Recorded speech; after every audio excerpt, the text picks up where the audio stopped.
नमस्कार मित्रांनो, लोकसभेनंतर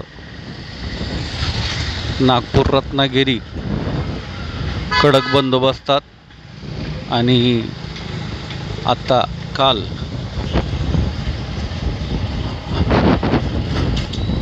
पंचायत समिती आणि जिल्हा परिषद नंतर यवतमाळ जिल्ह्यातील उमरखेड तालुक्यातील आमला परिसरातील कारवाई कडक बंदोबस्तात। चॅनलला नवीन असाल तर सबस्क्राईब करा, बेल आयकॉन प्रेस करा, जेणेकरून भविष्यातील घडामोडी आपणापर्यंत पोहोचवण्यास आम्हास मदत होईल। माहिती आवडली तर लाईक करा, नाही आवडली तर डिसलाईक करा। महत्त्वाची वाटत असेल कोणासाठी तर शेअर करा। आपला अभिप्राय कळवायला विसरू नका। आणि यूट्यूब हे पाश्चिमात्य माध्यम समूह आहे, जो आपल्याला आपला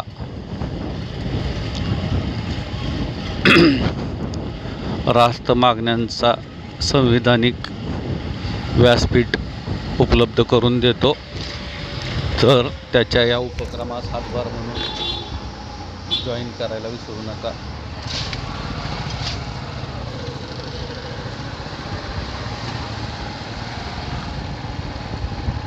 जमीन अधिग्रहण प्रक्रिया हे एक चक्रव्यूह आहे।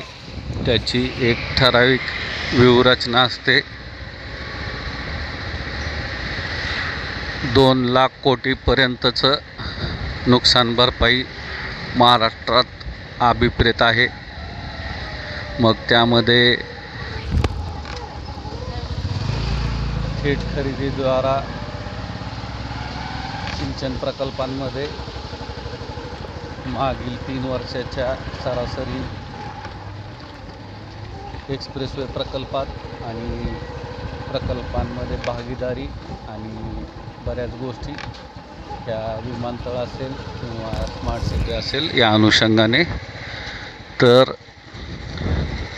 जवळजवळ 22 जिल्ह्यात थेट असा लाभ प्राप्त करून देणारं हे आगामी कालखंड असेल। तर निश्चितच दुर्लक्ष करू नका।